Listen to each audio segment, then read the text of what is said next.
Hello and welcome to the Gooner Talk, back again with you guys for another episode of our preview show. I start with an apology. I apologise that there was no 8 a.m. show this morning. In fact, there was an 8 a.m. show, which about 1,000 people got to see, and then no one else because it disappeared. It basically, I say it disappeared. It's completely my fault. I pressed the wrong thing on the wrong system on StreamYard, privatising the video and then actually getting rid of the video. It was... it's been a hectic morning. I can only apologise that show was not broadcast to everybody. As for those that managed to watch it, you'll know that I had a really busy morning and I was rushing through the questions at the end to move on to get to stuff I needed to do before I then started work at 10 o'clock. And in my rush and stupidity was clumsy and pressed the wrong thing. So I can only apologise. I'll be back tomorrow morning. We'll have 48 hours worth of news to chat through, more updates on Mudryk. You know, the update being there is no update, but hopefully there might be something to talk about then. We'll have a little bit of a chat about transfers in this show as well with our guests. But yeah, I do apologise for that. Thank you to all the kind messages that we got. And the understanding that I got throughout the day as well. I love the messages of people saying that they didn't know how to start their day or they couldn't go to work anymore because part of their morning routine is now the 8 a.m. show. So it's threw them off entirely. I'm sorry. I'm sorry your day was completely ruined because of that. But thank you for joining us here and now. And as I say, I'll be back to normal tomorrow morning. Let's introduce to you my guests today. First of all, it's Dan. How you doing, Dan? You good? You well? Good evening. How are you? You okay? Yeah, very good, thank you. Were you thrown off by this morning's chaos? To be fair, I was probably still sleeping. So I missed Dan's it. not a regular attendee of the live shows. No. Dan's more of a, I'll catch up because my alarm hasn't gone off by that point. I'll Type of catch up listener. later. Yeah. No, I didn't catch it, unfortunately. This week I've been off the radar at 8 a.m. So yeah, next week I'll be back. Lovely stuff. Also joined by the ever-present Mr. Positive Man himself. It's Ojo. How you doing, mate? I could see he was looking away from the screen at the time. So when I was saying Mr. Positive, I was like, oh, that's me. I knew that. So I'm going to turn around and look at the screen. How you doing, mate? You good? You well? I'm good, Tom. Actually, my internet is kind of wonky. So I was trying to figure out maybe I should join it from another system. Normally, when I come on your show, there is a curse. I need to figure out other ways. Hopefully, the curse affects only your internet rather than the game tomorrow. That or Sunday, rather. I keep thinking it's tomorrow, but we're doing quite an early preview for this one. If there's any issues, maybe jump out and then jump in on a different device if that works. But you're fine for now, so hopefully it will hold. And lastly, making up our quartet for the evening, it's Paul. How you doing, Paul? You good? You well? I'm good, mate. Yes. Thanks for having us on. No, thank you for jumping in. I should say our good friend Australia Mike was meant to be coming on. We assume he slept through this, and Paul, being the absolute legend that he is, has jumped in last minute as well. So very much appreciate you doing that, Paul, and look forward to hearing all of your views on what is going to be, hopefully, the ending of a bad record, because Arsenal haven't won away at Spurs in the league since 2014. I don't want this getting to a decade, Dan. I really don't. But how are you feeling ahead of the derby? Positive. Very positive for once. Like last year, I think there was a bit of apprehension, but this year, why not? Like we are riding high. They're not doing so great, and they're fearing us coming. So look, come on, man. I'm positive. I think we're going to do them. May not be by much, but we're going to do them. Ojo, are you sharing Dan's optimism going into what is typically a very tricky fixture for us? I'm always positive, Tom. This is not a surprise. Have I ever been negative or a downcast or melancholic on this situation? This is Spurs, this is Arsenal going there. So we should, at least at a fan perspective, look to take the 3 points. What is there? It's just going across the street to the never bins and to grab what is ours. Especially in this season, the way we have been playing, we should feel positive. We should be confident. We should be confident going there. Paul, how are you feeling ahead of it? It's a tough one. Oh, have we lost Paul? Oh, no, he's there. I can see. Paul, are you there? Can you hear me? Can you see us? Yeah. What are you feeling ahead of it? Oh. I'm quite positive, actually. Very positive. Last year away, we had Rob Holding, we had Cedric, we had El Nene. Rob Holding was hung out to dry by Cedric, in my opinion, because he was going forward, weren't chasing Son back, and he was having to deal with the whole stuff himself. And yeah, I think that it's a different team. We're better than them. We're going to beat them. So one of my favourite comments of all time in the chat box, Roy says, Tom, I hear the FA are charging you with failing to control your web stream this morning. You have until Monday to answer to the charges. That might be one of the best comments we've seen. Of course, this North London derby, Dan, is now potentially the third game in a row Arsenal might get charged. We've managed to get back-to-back FA charges. I mean, what have you made of this chaos? Like, I think it's ridiculous, like, to be honest. It is, but when you look at what we're on the receiving end of, and then we're getting charged for retaliating or doing the same thing, it's just ridiculous. But I will happily take a charge down at the White Hart Lane, if we're going to beat them. Happily. Let it happen. Let us get 17 red cards. Everyone on the bench is getting booked. I don't care. As long as we beat them. Yeah, I mean, I find it difficult not to think that Arteta, speaking the way that he has done about these in press conferences, Ojo, is maybe a little bit of a mind game regarding trying to preempt or leave some kind of superstitious conditions in a way of saying, like, we're getting all this pressure. Do you think he's influencing the referees ahead of the derby at all with what he's been saying in press conferences about this topic? I think regardless of what Arteta says, do you think the referees are intelligent enough to understand what he's trying to communicate? I don't think so. As we walk into this game, I think we are not taking on 11 men of Spurs. We are taking on 16 members on the pitch. There's 11 there, 3 of those fools running around in black t-shirts, and the idiot who sits in front of VAR, wherever that is. So the fact that we are getting punished for questioning referees, where it is routine, where even when Klopp does it, it is lauded as passion. When Arteta does it, the meme where you have flirting and harassment, this is literally what's happening for Arsenal right now. So I think we should not let the game go down to the officials. We should not. We know what Spurs will do, especially Conte and what Harry Kane is all about. I feel that Arteta should teach the team and give it as added motivation, just like he put up the tweet of Ivan Toney as motivation for that game. He should put up the FA chat saying this is what these fools are thinking about. Score 4 past them. Let them all be long shots from Aaron Ramsdale. The FA can't do anything about it. It's a nice way of putting it, Ojo. I love his descriptive ways, but I never think I'd hear about using a meme to describe the officiating at Arsenal. But that's new heights for your Ojo there. Paul, when it comes down to kind of the little decisions maybe we've lost Paul. Paul's gone. Paul's had enough. I'm done with this podcast. I told you it's a curse. It's a curse, Tom. You losing your first stream, us getting internet issues in this one. We are definitely going to win tomorrow. Paul, can you hear me, mate? Can you see me? Can you hear us? I can see you. Everyone kept freezing, so I don't know if that's okay. I think it might be the internet on your end, but I'm hoping that maybe you could answer the next question. If you need to run, just let us know and we'll let you shoot as well. But we've typically gone to White Hart Lane, or now, of course, the Tottenham Hotspur Stadium, and consistently conceded a penalty. Someone's made a mistake. It's very frustrating whenever we go there.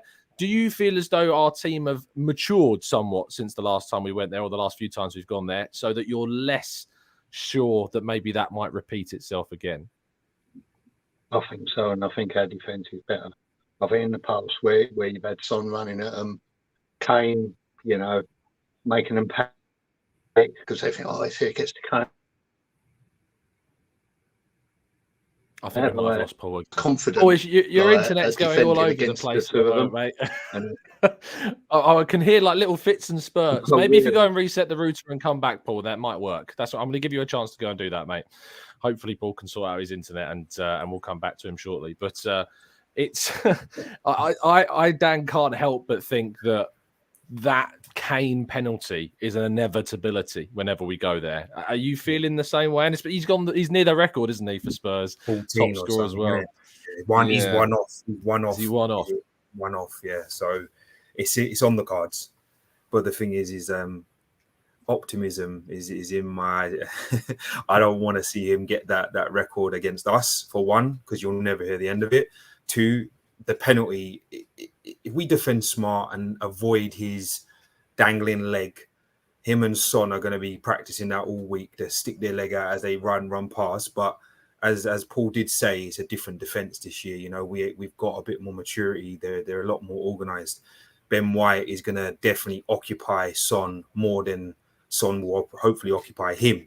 You know, he's getting down that wing, and with Partey and Saliba coming across, he ain't going to have a run of the field as much as he did against Holding. Holding didn't have legs at all, did he? Like, you know, that when he got beaten the first time, outpaced, and got saw Son running away at the defense, he did everything he could to rip him down, pull him down, jump him, kick him in the back, you know, to do what he could to put him off. And then in the end, he got himself sent off. So hopefully this time maturity and the just the passion that we're showing right now will lead them through and get them to the end of this with a clean sheet.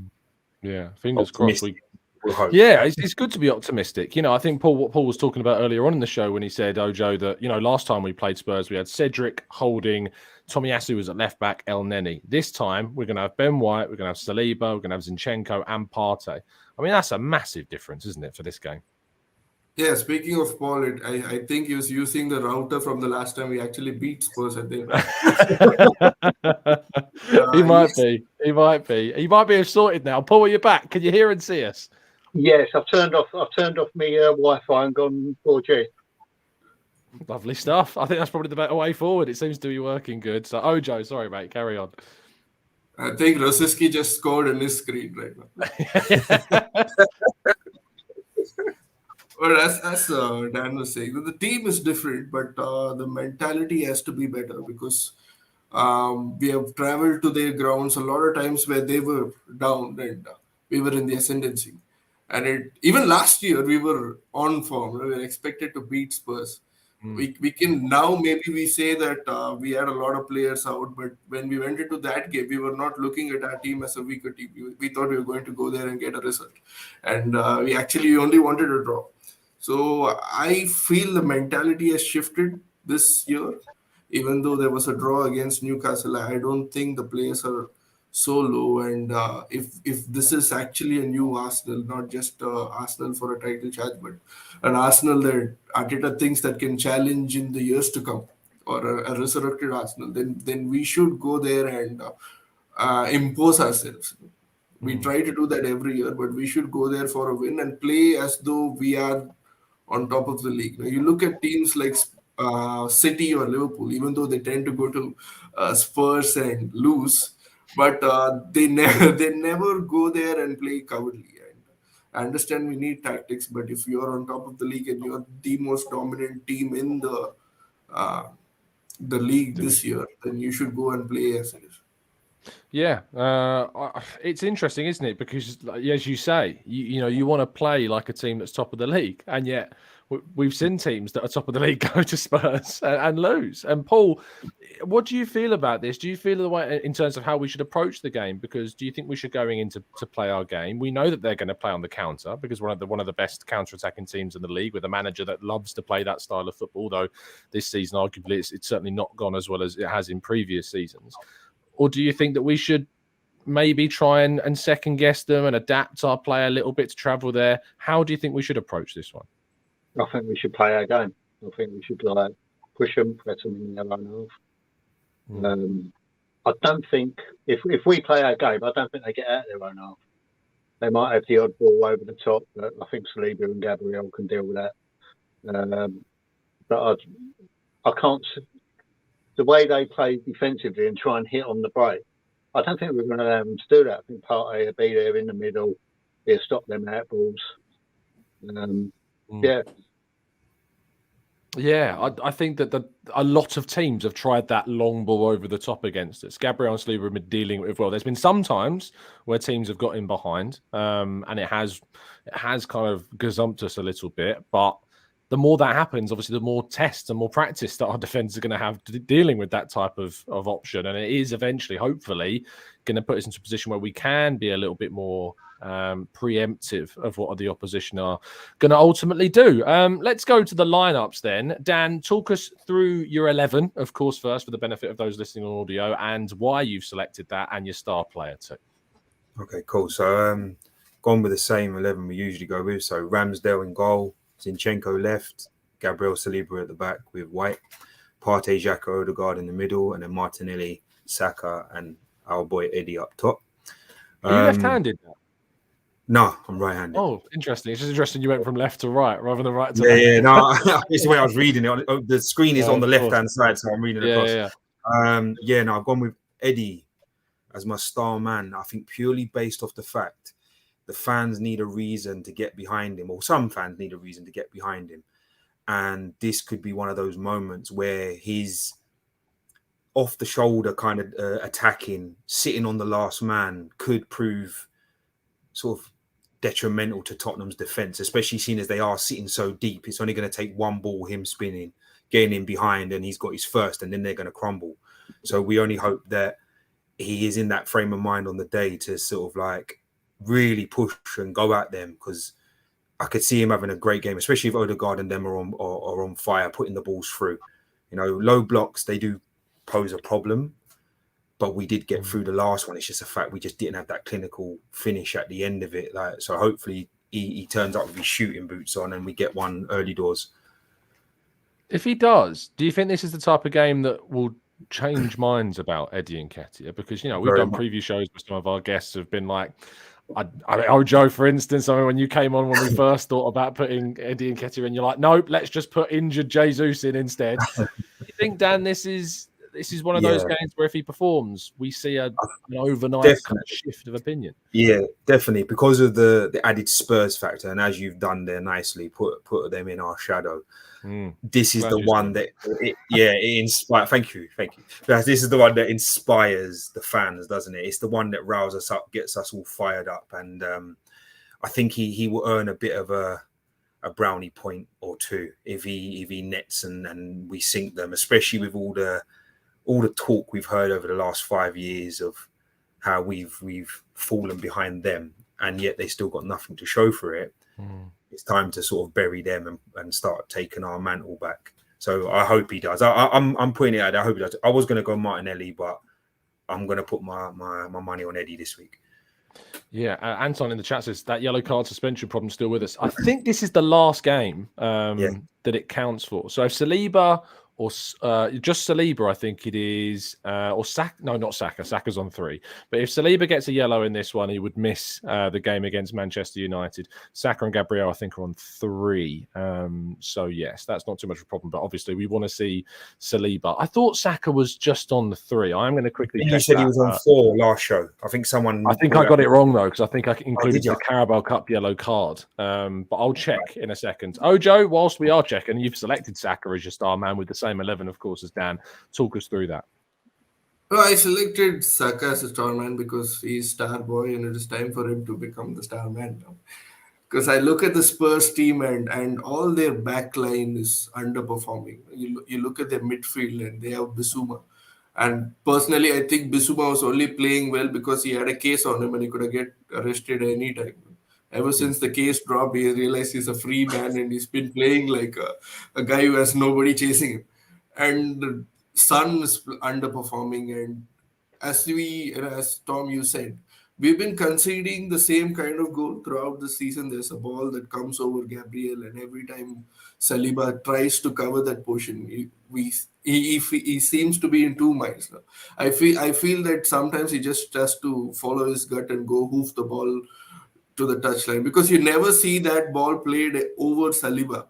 And you never see, Gabriel thinking twice to come and clear the ball, because Saliba always has White giving him protection. But when Zinchenko goes up and Gabriel has to follow him, I feel that Saliba is trying to learn the game, and this is somewhere that Spurs could actually hurt us. So that is something that I am worried about, and if I am worried about, I'm hopefully the analysts in our club are more worried about that. But apart from that thing, I don't think Spurs have actually anything to scare us with. If they start playing out from the back, that is just suicide for them. If I was managing Spurs, I'd probably get us relegated. But if I was not allowed to do that, then, I would say kick the ball up to Harry Kane, and hopefully he manages to get one ball down and try to hit the gap between Zinchenko and Gabriel. And this is something that we should try to avoid. Yeah, it's interesting, isn't it? Because when we went to Brighton and Zinchenko played left back, we looked secure. And then, ironically, when we brought off Zinchenko and brought Tini and Tomiyasu on, we looked more vulnerable in the wide areas, more so on Tomiyasu's side on the right. But we looked more vulnerable. And I think Zinchenko is certainly improving in his defensive game. And I think Gabriel's presence is definitely a massive influence on that. So the hope, I think, is that we will see Zinchenko still remain relatively important in terms of his defensive ability. But against Liverpool, Arteta threw everyone off and played Tomiyasu left back. So who knows what Kulusevski will face on Sunday. Paul, again, you've gone for the same lineup as Dan and Ojo, but you've gone for Ben White as your star man. Why is he standing out for you in this one? I just think that, as Ojo said, Son hasn't been at his greatest. I think Ben White is going to have him on toast this game. I can just see him like pushing Son back all the time, going, getting the ball through to Saka, and I think it just creates so much space. And I just can see him being like the main man there at the back. Yeah, he has improved so much since coming on and into this team. And I always bring this up because Ben White cost so much money contextually when we bought him. And there were so many questions about why we paid that much money for Ben White. And he so quickly had certain sections of the fan base kind of using his surname as a bit of a different word, shall we say, in the most PC way I can describe it. And it's fair to say now that he has fully kind of eclipsed that with his performances. He's been so key to what we're doing this season. And, I think he could be up against, obviously, a challenge in Son. But do you remember the game at the start of last season when we played Spurs at home? And the first minute, he put that clattering challenge in on Son. I'm kind of hoping a similar thing happens away from home.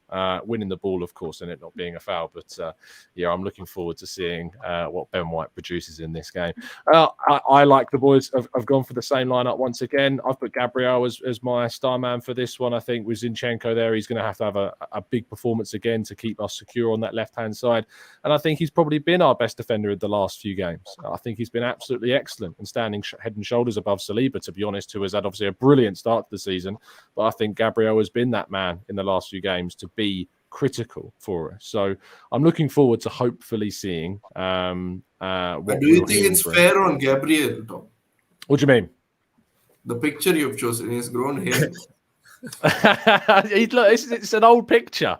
I think it's fair. It shows you how far he's come, not just in his footballing ability, but in his hair follicle growth as well. I think it's a good representation of that symbolic growth. Do you not think, Ojo? Is that not fair? This Gabriel you have was the one making all the blunders. Are you saying his new hair has given him better footballing ability? Is that what you're? It's like Samson. The longer it grows, the better he gets. Indeed. Let's hope he doesn't cut it off anytime soon. We're going to move to part 2 and predictions. What Gabriel, of course, has been providing for us, though, is safety and security at the back. And Dan, do you know what else can provide you safety and security by any chance? Is it something to do with NordVPN?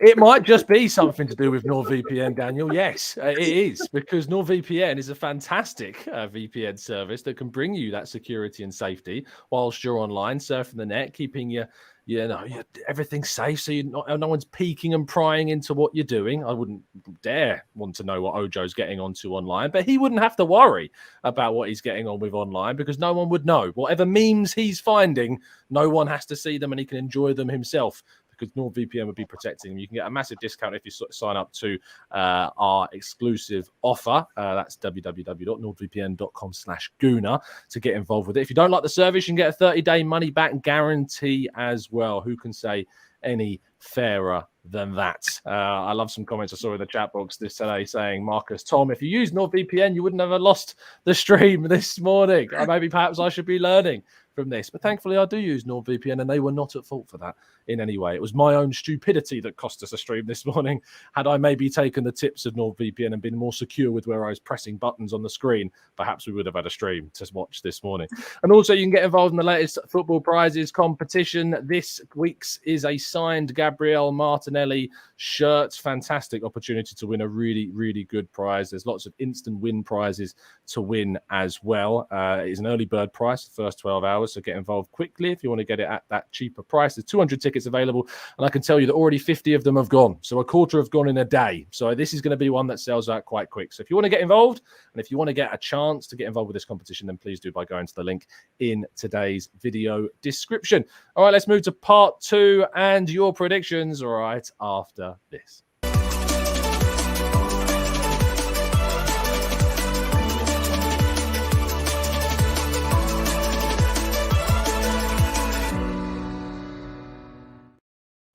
I feel bad for Jason in the chat box who says, I deleted the stream this morning by accident just as he clicked to watch it. I had a few people say that. I had a few people message me saying that they were watching it and then thought I'd inadvertently blocked them. I haven't. It just disappeared, unfortunately, through my own idiocy.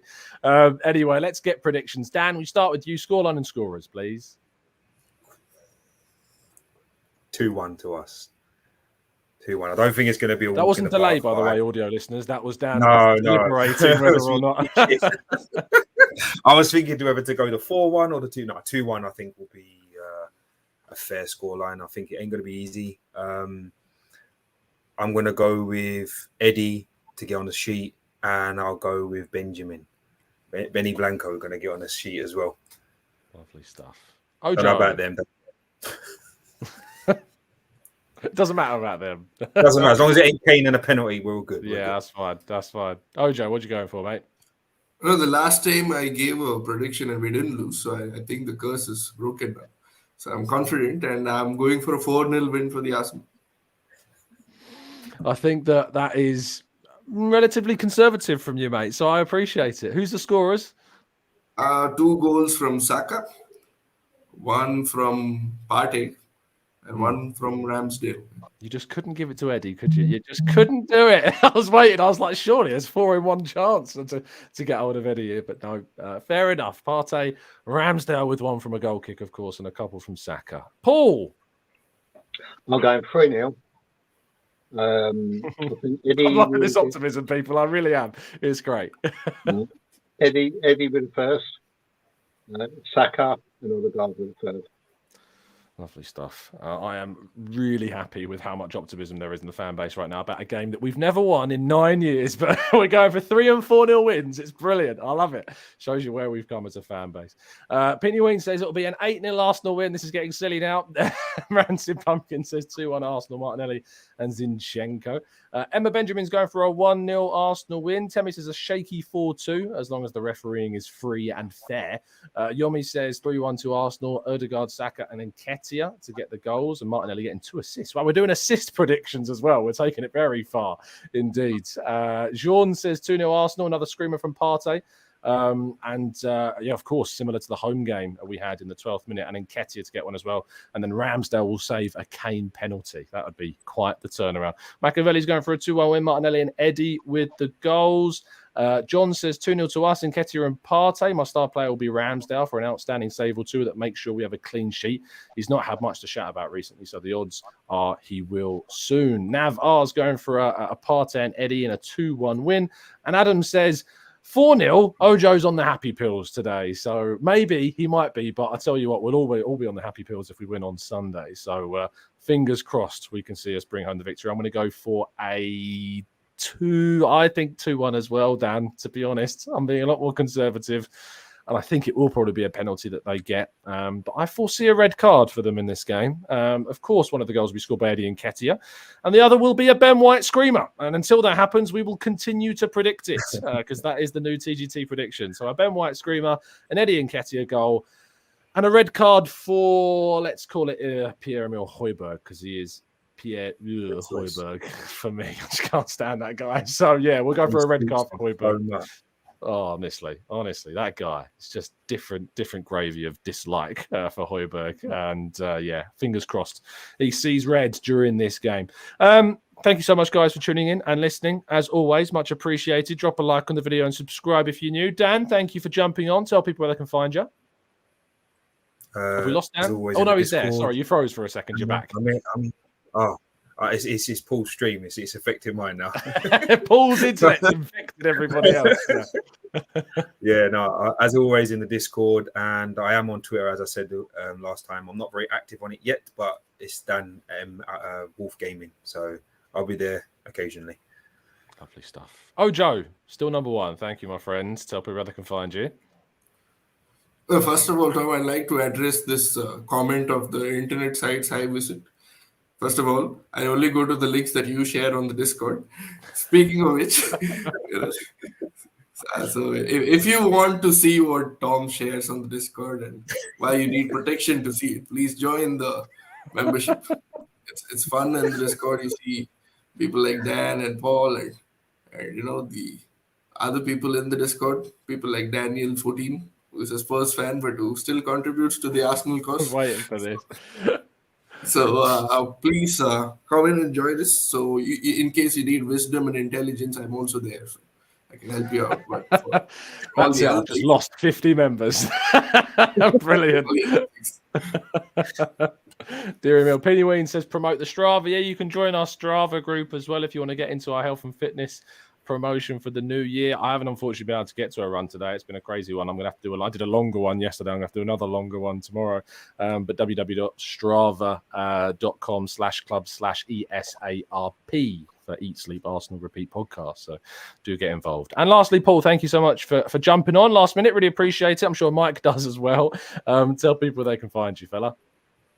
On the Discord, as everyone else, and on Twitter. Granddaddy Gooner.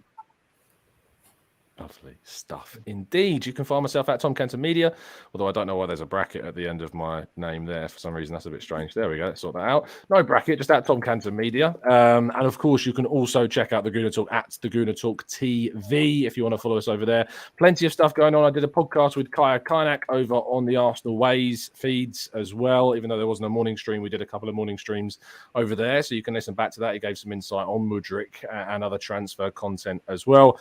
Tomorrow morning, I will be back. I promise there will be an 8 a.m. show. I will not be a fool. I will not delete the show by accident. But yes, very much so. NSW says, Tom, explain your colours. Yes, this is indeed a new piece of Arsenal merchandise. I'm a sucker for it. I invest too much money into it. And it's ridiculous, but I love it. I think his question was why for a North London derby? You're dressed in white. Oh, I see. That's a very good point. And now I feel very stupid if I didn't already. But yeah, look, it says AFC. It's right here. I could not be more Gooners if I tried. So there you go. I've got labels all over it. So please do not read anything into that whatsoever. Is this because you had Dan on your show the last week? He's infected me, mate. He's infected me. That's all I can say. Yeah, if you want to have any clue about what Ojo's going on about, join the Discord server. It's non-stop, 24/7, good fun, good chat, and discussions as always. And Ojo's there to give some fun and perspective, as is Dan and Paul as well, and plenty others. We will see you again, as I say, tomorrow morning. Have a fantastic evening. Enjoy it, chill, relax, and I'll see you soon. And as always, up the arse.